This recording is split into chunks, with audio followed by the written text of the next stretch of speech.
네, 감사합니다. 오늘 우리가 함께 은혜 받을 하나님 말씀은 요한일서 3장 11절 말씀부터 14절 말씀까지입니다.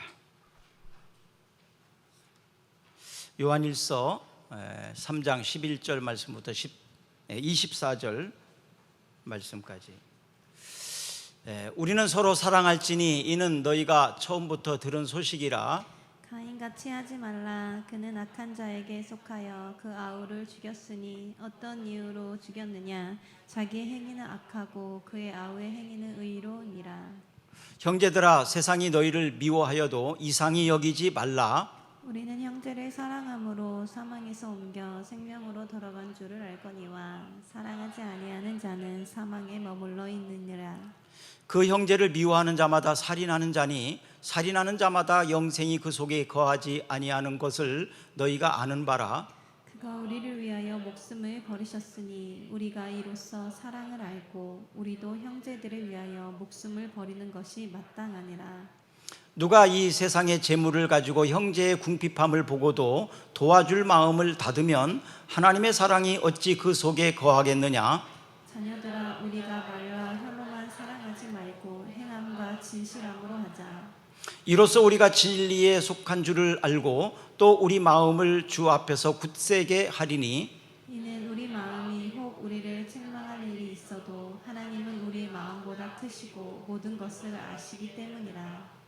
사랑하는 자들아, 만일 우리 마음이 우리를 책망할 것이 없으면 하나님 앞에서 담대함을 얻고 무엇이든지 구하는 바를 그에게서 받나니 이는 우리가 그의 계명을 지키고 그 앞에서 기뻐하시는 것을 행함이라.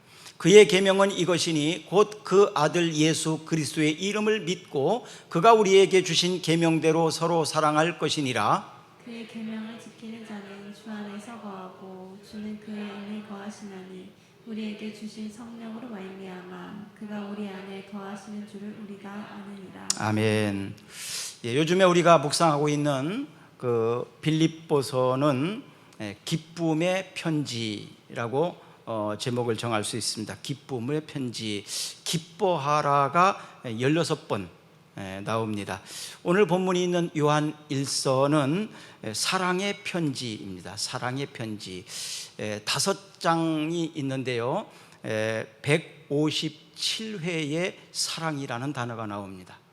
성경에서 두 번째로 많은 사랑이 나오는데, 그러면 첫 번째로 많은 사랑이 있는 곳은 어디냐? 요한복음입니다.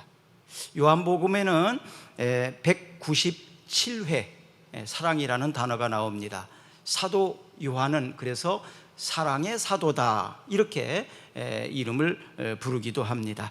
사랑의 사도인 요한이 요한 1서를 통해서 사랑의 편지를 우리에게 하고 있는데, 행함과 진실함으로 드러내는 진정한 사랑이 무엇이냐를 가르쳐 줍니다. 이 사랑은 바로 하나님 안에 거하고 있다는 증명이기도 합니다. 이 사랑이 없다면 그러면 하나님의 안에 또 하나님에 속하지 않았다라고 말할 수도 있습니다. 이런 사람도 사랑해야 됩니까? 이런 질문을 할 때 세상적으로 인간적으로는 그런 사람까지 사랑할 수는 없지라고 말하겠지만, 예수님께서는 우리에게 이렇게 말씀하십니다. 새 계명을 너희에게 주노니 사랑하라. 원수까지도 사랑하라. 이 세상에 사랑하지 못할 사람은 없다라고 말합니다. 그러면 어떻게 이런 사랑을 할 수 있겠습니까? 그것은 바로 하나님 안에 하나님께 속해야만 가능하다는 것을 가르쳐 주는데, 오늘 이 말씀을 사도 요한은 두 사람을 대조하면서 진정한 사랑이 있는 사람과 진정한 사랑이 없는 사람을 비교해서 대조해서 가르쳐 주고 있습니다. 그리고 진지하고 엄중하게 사랑하며 살아야 될 것을 명령하고 있습니다. 첫 번째 사람은 바로 가인이라는 사람입니다. 가인은 하나님 앞에 예배를 드리는 사람이었어요. 또 하나님 앞에 예물도 드린 사람입니다. 하나님을 모르는 사람이 아니란 얘기예요. 하나님께 예배도 드렸고 하나님께 예물도 드린 사람이에요. 그럼에도 불구하고 그는 하나님께 속했다고 말할 수 없고 하나님을 사랑한다고 말할 수 없었다는 거예요. 자, 이제 이 차이를 여러분들이 오늘 설교를 들으면서 이제 이해를 하게 될 텐데요. 하나님을 사랑하는 사람, 좋은 것 같죠? 하나님을 사랑하는 사람.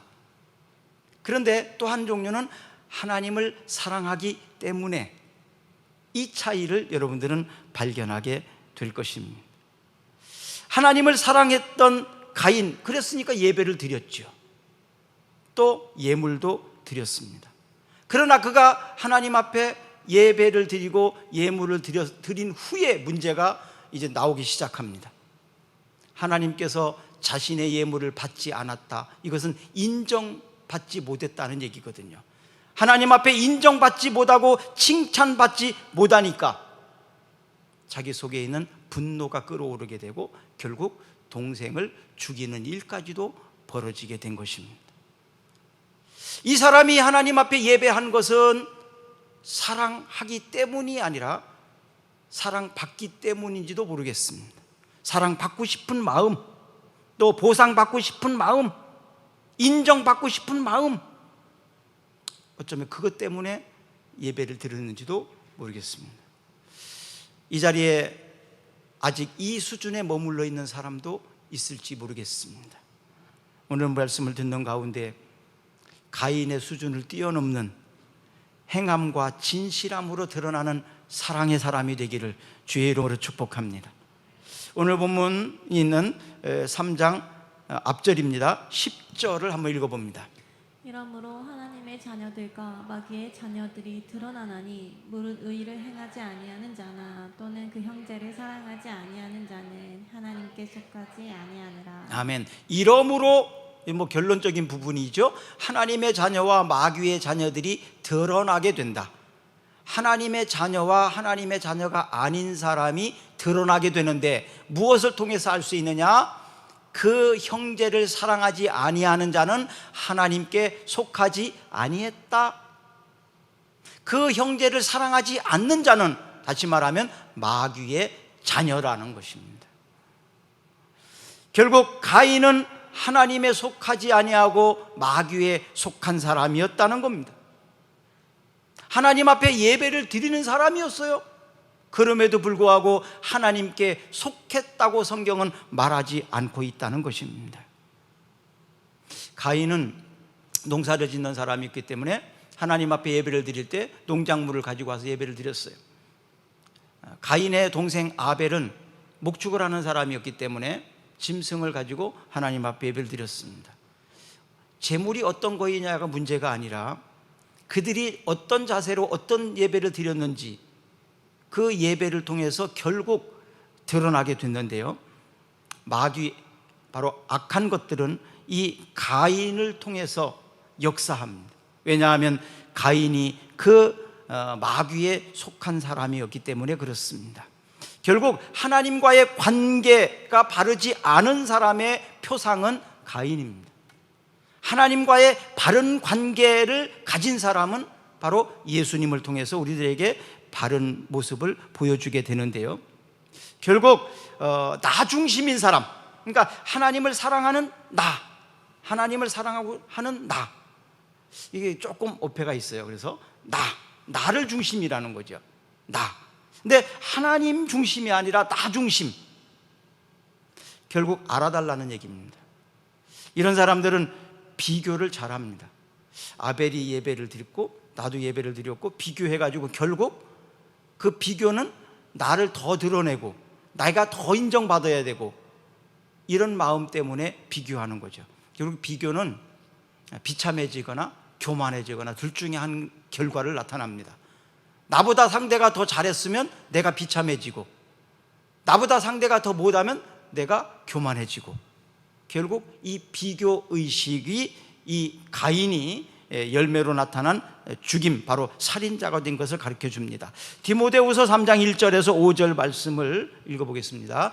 너는 이것을 알라. 말세에 고통하는 때가 이르러 사람들이 자기 일을 사랑하며 자기를 사랑하며, 그 다음에 돈을 사랑하며, 자랑하며, 교만하며, 비방하며, 부모를 거역하며, 감사하지 아니하며, 거룩하지 아니하며, 무정하며, 원통함을 풀지 아니하며, 모함하며, 절제하지 못하며, 사나우며, 선한 것을 좋아하지 아니하며, 배신하며, 조급하며, 자만하며, 쾌락을 사랑하기를 하나님 사랑하는 것보다 더하며, 경건의 모양은 있으나 경건의 능력을 부인하니 이 같은 자들에게서 내가 돌아서라. 상당히 많은 것을 이야기를 하고 있습니다.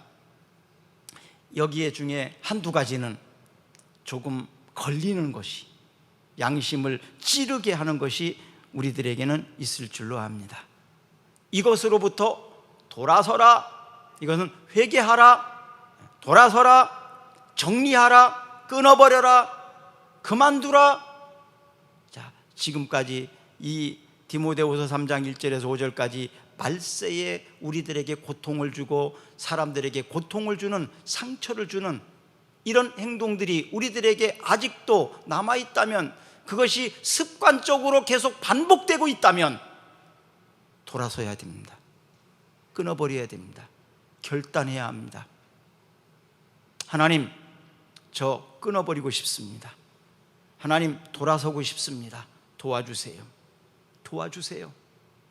하나님 앞에 도와달라고 기도하고, 또 본인이 단단하게 결단해야 되고, 또 주변 사람들에게 도와달라고 부탁할 필요도 있어요. 나 좀 바르게 살고 싶은데 나 좀 도와달라고, 나 좀 도와달라고. 그래서 나 자신이 결단하고 하나님 앞에 기도하고, 또 주변 사람들에게 도와달라고. 그래서 이 말세에 나를 고통스럽게 하고 다른 사람을 고통스럽게 하는 이런 것을 끊어버리고 금년 한 해가 복되게 되어지기를 축복합니다. 가인 같은 사람은요, 선한 것을 보면 불편합니다. 왜냐하면 세상적인 방식을 좋아하기 때문에 그렇습니다. 어두움을 좋아하기 때문에 그렇습니다. 어두운 것을 좋아하고 세상적인 방식을 좋아하는 사람들은 하나님께 속하기가 어렵습니다. 세상의 것을 좋아하는 사람들은 교회에 나오기도 어렵습니다. 예수 믿는다는 것이 어렵습니다. 왜? 세상 것이 너무 좋기 때문에 그렇습니다. 이런 사람들은 결국 사촌이 땅을 사면 배가 아프고요, 이런 사람들은 다른 사람을 넘어지게 하고 다른 사람을 기분 나쁘게 하는 은사가 있어요. 또 그것을 사명으로 생각하고 말할 때마다, 행동할 때마다 다른 사람을 기분 나쁘게 해요. 분위기를 안 좋게 만드는 그런 은사를 가진 사람이 있어요. 늘 비방하고 비난하고 이런 것을 아주 좋아합니다. 그런 사람들과 같이 있다 보면 나도 모르게 거기에 따라가게 됩니다. 그래서 이런 사람들과 같이 어울리는 것은 끊어버려야 됩니다. 끊어야 됩니다. 그럼 나도 그렇게 되기 때문에 그렇습니다. 예수님께서 이 땅에 오셔서 이제 사역을 하기 시작할 때 침례 요한으로부터 요단강에서 침례를 받으셨잖아요. 침례를 받으실 때 하늘로부터 음성이 들렸습니다. 이는 내 사랑하는 아들이라, 너희는 그의 말을 들으라. 이것은 예수님이 이제 본격적인 사역의 시작을 알리는 소리입니다. 또 하나님이 인정하는 그런 소리입니다. 대관식과 같은 그런 일입니다. 선포되어진 거죠. 자, 그때부터 예수님이 곧바로 사역이 시작된 게 아니에요. 성령에 이끌려서 40일 동안 광야에서 금식 기도를 합니다. 그때 성령께서도 그를 이끌어 주셨지만, 천사도 그를 예수님을 수종 들었지만, 또 마귀의 사역도 본격적으로 시작됐다는 사실을 잊지 말아야 됩니다. 그리고 40일 동안 금식 기도를 다 마치고 돌아왔을 때 얼마나 배가 고픕니까? 그러니까 예수님에게 지금 가장 큰 고통은 뭐예요? 배고픔이에요. 주림이에요. 그거를 딱 알고 있는 마귀 사단이가 저 돌들을 들어서 떡으로 만들어서 잡수십시오. 어차피 금식기도 이제 끝난 거 아닙니까? 얼마든지 예수님 하실 수 있습니다. 그러나 그걸 누가 시킨 거예요? 마귀가 시킨 거예요. 예수님께서는 사람이 떡으로만 살 것이 아니요 하나님의 입으로 나오는 말씀으로 살 거다 그러면서 말씀을 인용해서 마귀를 물리칩니다. 또 성전 높은 꼭대기에 올라가서 뛰어내리라. 그러면 천사들이 당신을 딱 붙잡아줘서 아무 어려움도 없이 또 상처도 없이 사고도 없이 딱 사뿐하게 땅에 내릴 것이다. 그러면 사람들이 당신을 보고 영웅이라고 할 거 아니냐. 높은 산 꼭대기에 올라가서 자기한테 절하면 천하만국을 다 주겠다고 유혹을 합니다. 예수님께서는 사단을 물리쳤습니다. 시험을 이겼다 이 말이에요. 마지막 시험을 통과했어요. 그리고 나서 예수님은 본격적인 사역이 시작되었다는 얘기입니다. 사랑하는 여러분, 우리가 예수 믿고도 이런 바로 시험과 유혹은 있습니다. 특히 사역이 시작되기 전에는 이런 유혹과 이런 시험이 있습니다. 그 시험들을 잘 극복하고 그 테스트에 합격해서 하나님께 속한 자로서 우리가 사역을 하고 신앙생활을 하게 될 때 그때부터는 이제 평탄의 길이 열리는 것입니다. 저에게도 그런 일이 있었습니다. 첫 번째 교회를 개척하고 얼마나 무시무시했는지 일주일 동안 잠을 자지 못한 적이 있어요. 일주일 반을 꼬박 밤을 세웠습니다. 그러나 이겼더니 그 다음부터 정말 천사들이 수종들더라고요. 그 다음부터 하는 계획들이 기도하는 대로 다 이루어 나가더라고요. 사랑하는 여러분, 여러분 앞에 있는 여러분들 시험하고 여러분들을 두렵게 하는 것들을 말씀으로 이겨내시기를 바랍니다. 극복하시기를 바랍니다. 그럴 때 여러분들의 힘으로는 할 수 없어요. 사람의 힘으로는 할 수 없어요. 그러나 천사들이 여러분들을 수종들어 주실 것입니다. 그리고 이길 수 있는 힘을 여러분들에게 주님이 주실 줄로 믿습니다. 마태복음 4장 10절 말씀을 한번 읽어볼까요? 예수께서 말씀하시되 사탄아 물러가라 기록되었을 때 주 너의 하나님께 경배하고 다만 그를 섬기라 하느니라. 아멘. 예수님께서 말씀하시는데 사탄아 물러가라, 사탄아 물러가라.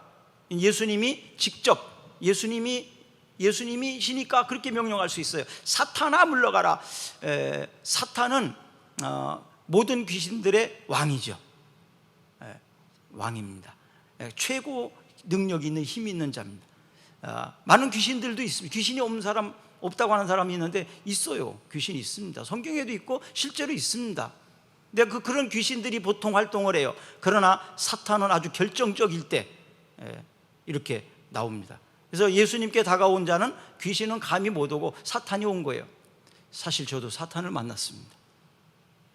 정말요. 사탄이 자기를 사탄이라고, 그거를 물리치고 나니까 그 다음부터는 뭐 아무것도 아닙니다. 그런데 예수님은 사탄아 물러가라 이렇게 말했지만 저는 사탄아 물러가라 이렇게 하지 않고 예수 그리스도의 이름으로 사탄아 물러가라 이렇게 했습니다. 왜? 내가 물리칠 수 있는 능력은 없으니까요. 예수 그리스도의 이름으로 물리칠 수 있으니까요. 아멘. 예수 그리스도의 이름으로 물리치기 전까지는 어마어마한 숨 막히는 죽을 것 같은 어마어마한 문제로 다가왔어요. 그러나 물러갈 때에는 아무것도 아닌 거더라고요. 아무것도 아니에요. 간단한 문제더라고요. 여러분, 여러분에게 가지고 있는 많은 문제들이 내 힘으로 하려고 하면 바로 그렇습니다. 어마어마한 문제예요. 죽을 것 같은 문제예요. 그러나 예수 그리스도의 이름으로 나가면 별 문제가 아닙니다. 그건 아무것도 아닙니다. 예수 그리스도의 이름으로 물리치시기를 축복합니다. 이기기를 축복합니다. 그리고 기록되었으되, 이렇게 말했어요. 기록되었으되, 이것은 하나님의 말씀에 이미 기록된 말씀을 인용해서 예수님도 말씀하셨다는 거예요. 우리도 그래서 성경 말씀을 부지런히 읽으셔야 됩니다. 또 하나님의 말씀을 공부해야 됩니다. 그리고 하나님 말씀을 암송하고 있으면 더 좋습니다. 그래서 우리도 예수님처럼 기록된 하나님의 말씀을 인용해서 그 말씀을 가지고 할 때 그 말씀의 능력이 나타나는 거예요. 왜냐하면 그건 내 말이 아니고 하나님의 말씀이기 때문에 그렇습니다. 그런즉 너희는 배우고 받고 듣고 본 바를 행하라. 그리하면 평강의 하나님이 너희와 함께 하시리라. 빌립보서 4장 9절 말씀인데 금년에 제가 받은 말씀입니다. 배우고 받고 듣고 본 바를 행하라. 그리하면 평강의 하나님이 너희와 함께 하시리라. 금년 한 해 동안 우리가 배운 말씀, 또 읽은 말씀, 들은 말씀을 붙잡고 사시면 여러분들이 개인적으로, 가정적으로, 사업장에 평강의 하나님이 함께 하실 줄로 믿습니다. 또 우리 교회도 그렇게 될 줄로 저는 믿습니다. 베드로는 예수님의 제자들 중에서 수제자라고 할 정도로 능력 있는 제자입니다. 그 베드로가 예수님이 사람들이 나를 누구라 하느냐? 그러니까 뭐 선생님이다, 랍비다, 뭐 여러 가지 얘기, 선지자다 이 얘기를 많이 해요. 그러면 너희는 나를 누구라 하느냐? 그러니까 베드로는 주는 그리스도시요 살아계신 하나님의 아들이시니이다. 그렇게 대답을 했어요. 그러니까 예수님이 정답이다. 진짜 너는 정확하게 잘 대답했다. 그런데 그 말을 대답하게 하시고 그거를 알게 하시는 성령이시다. 이렇게 가르쳐 줍니다. 그리고 나서 얼마 후에 예수님께서 십자가를 지실 것에 대한 말씀을 하실 때 베드로는 그때는 안 됩니다, 선생님. 선생님이 그렇게 가시면 되겠습니까? 만류하고 막았어요, 길을. 그때 예수님께서는 베드로를 향하여 뭐라고 말씀하십니까? 사탄아 물러가라. 자, 여기에서 똑같은 베드로예요. 조금 전에는 성령께서 베드로를 통해서 예수님이 누구신지를 고백하게 하는 하나님의 사람, 성령의 사람으로 칭찬받고 인정받았어요. 그런데 얼마 후에 사탄아 물러가라고 예수님은 베드로를 책망하는 것을 보게 됩니다. 한 사람에게 성령의 역사와 사단의 역사가 동시에 있었다는 사실입니다. 마태복음 16장 23절을 한번 읽어볼까요? 예수께서 돌이키시며 베드로에게 이르시되 사탄아 내 뒤로 물러가라. 너는 나를 넘어지게 하는 자로다. 내가 하나님의 일을 생각하지 아니하고 도리어 사람의 일을 생각하는도다 하시고. 베드로에게 이르시되 사탄아 내 뒤로 물러가라. 너는 나를 넘어지게 하는 자로다. 내가 하나님의 일을 생각하지 아니하고 도리어 사람의 일을 생각하는도다 하시다. 사람의 일을 생각하게 하는 것이 바로 사탄이 하는 일입니다. 하나님의 일을 생각하게 하시는 것은 성령입니다. 우리 마음 속에, 우리의 생각 속에 사람의 일을 생각하게 하는 것이 있어요. 또 한편으로는 하나님의 일을 생각하는 마음도 있어요. 자, 지금 내가 어디에 속해 있는지, 하나님의 일을 생각하고 있는지, 사람의 일을 생각하고 있는지, 만약에 이때 사탄아 물러가라 하라고 예수님이 그 사단을 몰아내 주시지 않았더라면 베드로는 큰일 날 뻔했습니다. 큰일 날 뻔했어요. 왜? 사람의 생각, 사단에 속해서 살아갔다면 그는 가룟 유다처럼 결국 망하는 자가 되고 말았을 거예요. 그런데 다행히 예수님께서 그 자리에 계셔서 사탄아 물러가라 하고 마귀를 내어 쫓으니까 베드로는 제자의 본연의 모습으로 돌아올 수 있었던 거지요. 이 사단은 아담과 하와를 망하게 만들었고 가인을 망하게 만들었습니다. 가룟 유다를 타락하게 만들어서 예수님을 팔아넘겼습니다. 이 마귀는 지금도 여러분과 저를 유혹하고 넘어지려게 하려고 지금 모든 것을 다 기울여서 일하고 있다는 사실을 망각해서는 안 됩니다. 누가복음 22장 46절 말씀입니다. 이르시되 어찌하여 자느냐 시험에 들지 않게 일어나 기도하라 하시니라. 시험에 들지 않게 일어나 기도하라. 바로 기도하는 사람은 이 유혹에 넘어가지 않습니다. 기도하는 사람은 이 시험을 이길 수 있다는 얘기예요.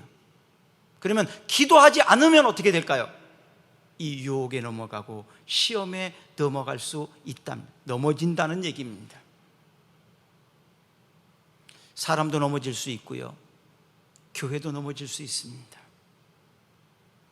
예수님께 와가지고 사단이 예수님을 넘어뜨리려고 했던 그 사단이 뭐 오늘날 이 교회야 못 넘어뜨리겠습니까? 또 사단의 모습으로 오면 금방 우리가 알아요. 그러니까 베드로의 모습으로 와서 예수님을 넘어뜨리려고 한 적도 있다는 거예요. 가까운 사람, 친한 사람, 심지어는 가족일 수도 있습니다. 그 모습으로 사단은 내게 다가와서 우리를 넘어지게 할 수도 있다는 거예요. 그래서 베드로전서 5장 8절 말씀은 또 이렇게 기록합니다. 근신하라, 깨어라. 너희 대적 마귀가 우는 사자같이 두루 다니며 삼킬 자를 찾나니 근신하라, 깨어라. 마귀가 우는 사자처럼, 굶주려서 우는 사자처럼 삼킬 자를 찾고 있다는 얘기입니다. 그럼 어떻게 이길 수 있습니까? 결국 말씀과 기도 외에는 없다고 말합니다. 여러분, 매일매일 말씀을 잘 읽고 계십니까? 공부하고 계십니까? 매일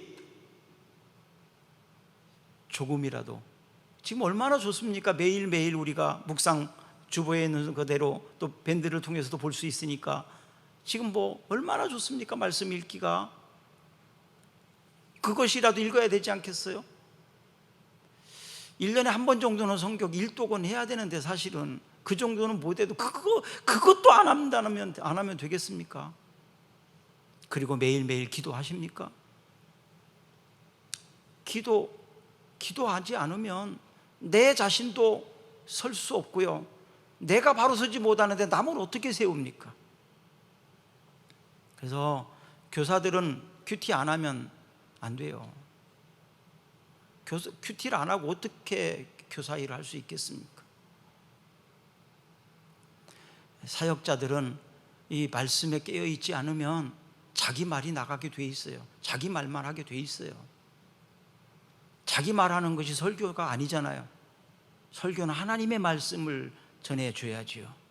하나님의 말씀 듣고 싶어서 교회 오는 거지, 어떤 목사의 개인적인 말 듣고 싶어서 교회에 오겠습니까? 아니지 않습니까? 가인은 생명을 결국 빼앗는 살인자였어요. 예수님은 생명을 주시는 분이었습니다. 우리 공동체에서 떨어지게 되면, 그래서 옆에 있는 사람이 중요해요.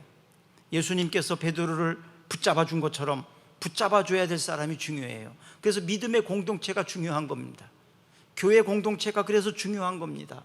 혼자 신앙생활 할 수 있지요. 기도하면서 말씀 묵상하면서 할 수 있지요. 그러나 누군가 나를 위해서 붙잡아 주고 잘못된 생각을 가고 잘못된 길을 가고 잘못된 말을 할 때는 도와줘야 되잖아요.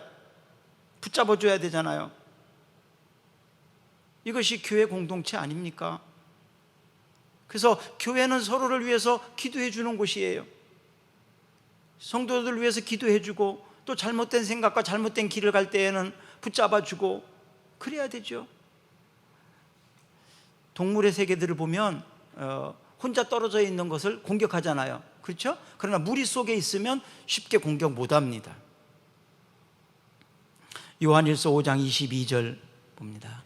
아들이 있는 자에게는 생명이 있고 하나님의 아들이 없는 자에게는 생명이 없느니라. 예수님께서 우리를 생명을 주십니다. 그래서 그 예수님이 내 마음속에 있으면 내 속에 사단은 못 들어옵니다. 교회들이 어떤 교회 보면 귀신의 역사를 계속 그냥 돌아가, 이 사람에게 들어갔다 저 사람에게 들어갔다 막 귀신 장난하는 걸 제가 많이 봤거든요. 그런데 하나님을 믿는 예수님께서 그 마음속에 있으면요 못 들어옵니다. 밖에서만 유혹할 뿐입니다. 그래서 예수 믿는다는 것이 우리가 얼마나 축복인지 몰라요. 내 마음속에 예수님을 영접했다는 것, 내가 예수님을 내 마음속에 모셔드리고 산다는 것이 얼마나 큰 축복인지 몰라요. 내가 예수님과 함께 사는 거니까요. 그러니까 어두움의 세력과 악한 세력들과 귀신들과 마귀 이런 것들 못 들어옵니다. 왜? 예수님이 계시니까. 예수님이 계신 곳에 들어올 수 있습니까? 못 들어오죠, 당연히. 예수님이 내 마음속에 계신다는 것은 얼마나 큰 축복인지 몰라요. 요한일서 3장 16절, 오늘 본문이 16절 읽습니다. 그가 우리를 위하여 목숨을 버리셨으니 우리가 이로써 사랑을 알고 우리도 형제들을 위하여 목숨을 버리는 것이 마땅하니라. 예수님께서 우리와 거하시면서 예수님은 나를 살리기 위해서, 내게 생명을 주시기 위해서 예수님이 대신 죽으셨다는 거예요. 바로 그 사랑을 받은 우리가 이제는 다른 사람을 사랑하는 것이 마땅하다는 겁니다. 그래서 요한복음 3장 16절과 요한일서 3장 16절은 밀접한 관계가 있어요. 요한복음 3장 16절의 구체적인 실천 방안이 요한일서 3장 16절이에요. 하나님이 우리를 이처럼 사랑하사 독생자를 주셨으니 이는 저를 믿는 자마다 멸망치 않고 영생을 얻게 하려 하심이라. 하나님의 사랑이잖아요. 그럼 이렇게 하나님의 사랑을 받은 사람은 우리는 어떻게 해야 되느냐? 형제들을 위해서 목숨을 버리는 것이 마땅하다. 똑같이 3장 16절이잖아요. 사도 요한이 기록된 말씀이에요. 아까 처음에 말씀드렸습니다. 성경에서 사랑이라는 단어가 가장 많이 나온 어디라고요? 요한복음. 몇 번 나온다고요? 97회. 197회. 또 두 번째로 사랑이라는 단어가 많이 나온 데가 어디라고요? 요한일서. 몇 번 나온다고요? 157회 나온다고 그랬죠. 사도 요한은 요한복음을 통해서 하나님의 사랑을 가르쳐주고 그 사랑하는 것을 구체적으로 어떻게 실천해야 되는지 또 요한일서 3장 16절에서 이야기를 하고 있습니다. 이 사랑을 받은, 이 사랑을 배운, 그리고 이 사랑을 본 제자들은 모두가 순교로서 자신의 사랑을 증명해 보였습니다. 예수님의 사랑을 나타냈습니다. 말로만 사랑하는 것이 아니라 행함과 진실함으로 사랑했다는 얘기입니다. 또 18절을 한번 읽어볼까요? 자녀들아, 우리가 말과 혀로만 사랑하지 말고 행함과 진실함으로 하자. 말과 혀로만 사랑하지 말고 행함과 진실함으로 사랑하자. 사랑은 말로 하는 것이 아닙니다. 사랑은 행함과 진실함으로 드러나는 겁니다. 하나님을 사랑하는 그 마음 때문에 열정과 어떤 갈망들이 우리 속에 나타납니다.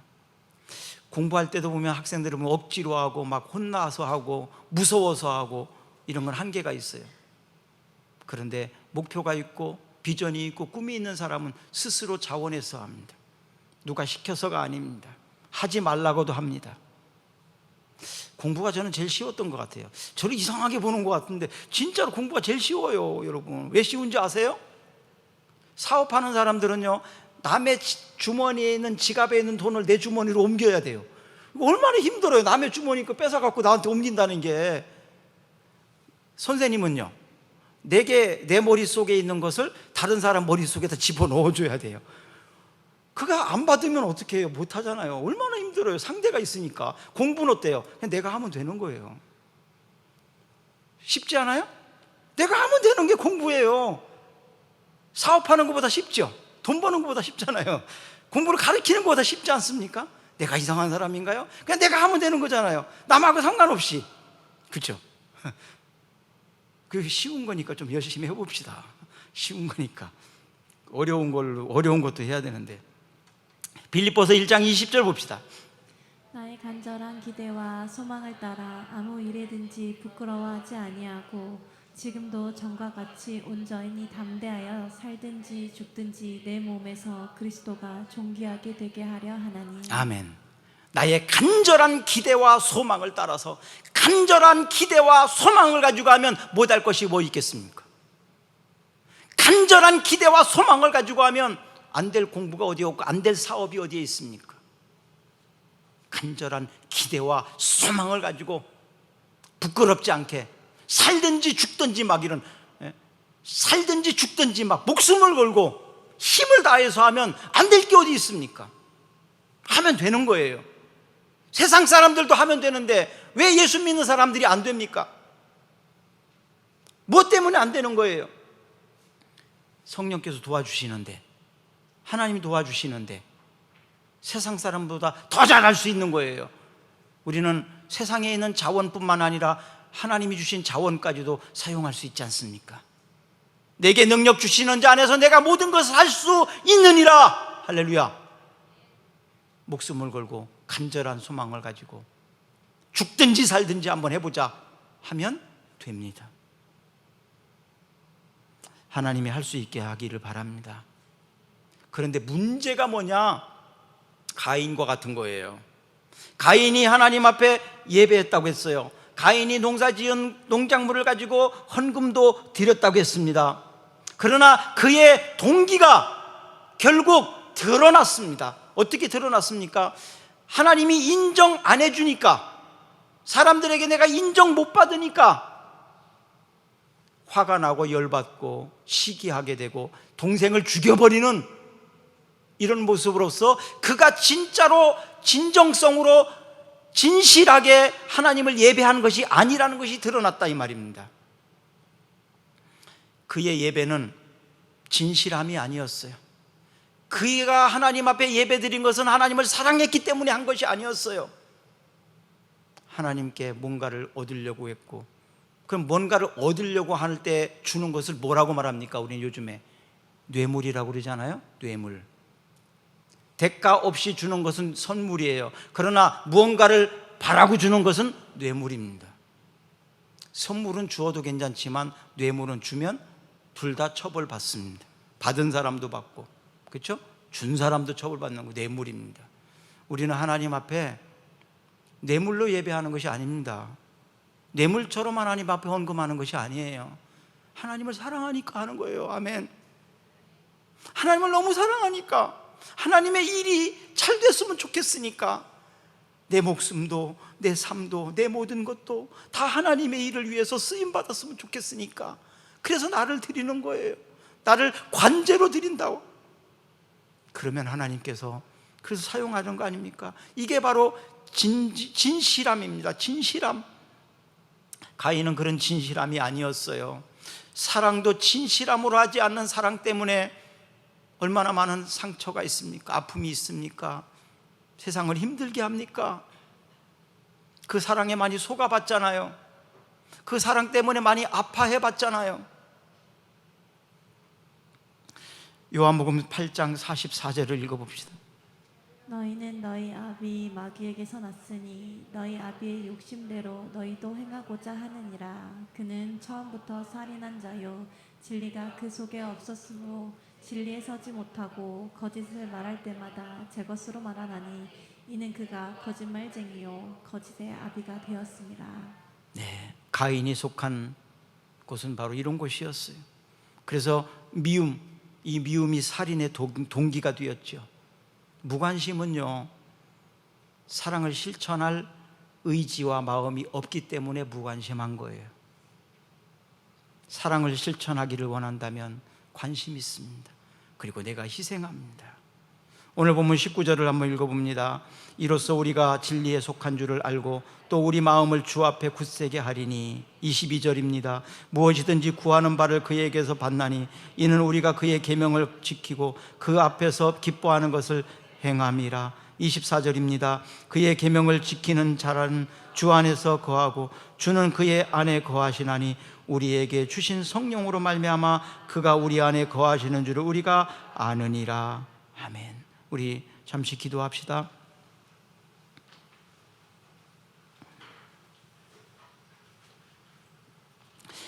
여러분들의 입술로 나의 힘이 되신 여호와여, 우리가 주님을 사랑합니다. 주님을 사랑하는 자는 이웃을 사랑한다고 말했습니다. 그리고 진실함으로 그 사랑이 드러나게 되고, 그럴 때 복음이 증거됩니다. 주님을 내 삶 속에서 나타낼 수 있습니다. 진실한 사랑이 있는 곳에는 감동이 있습니다. 사람이 변화됩니다.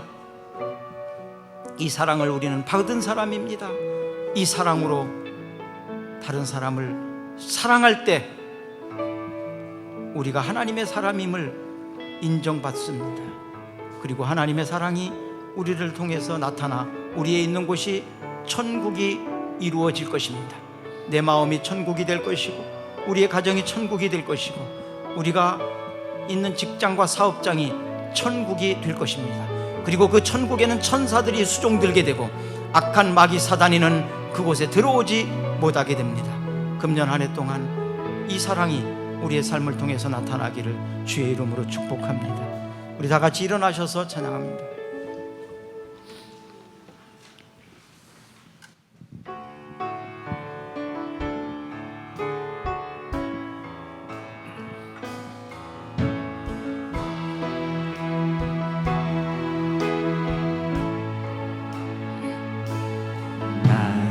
힘이 되신 여호와여, 내가 주님을 사랑합니다. 주는 나의 반석이시며 나의 요새시라. 주는 나를 건지시는 나의 주, 나의 하나님, 나의 피할 밤이시요, 나의 밤 되시라.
우리의 죄와 허물로 만든 십자가를 지시고 고통 속에 골고다 언덕을 오르신 예수 그리스도의 은혜와 위로와 새 힘의 근원이 되시는 하나님 아버지의 사랑하심과 하나님의 백성으로 살아가도록 이끄시는 성령님의 역사하심이 행함과 진실함으로 사랑하기로 결단하고 삶의 현장으로 나가는 성도들과 가정과 저들이 하는 일 위에 영원토록 함께 하시기를 간절히 축원하옵나이다.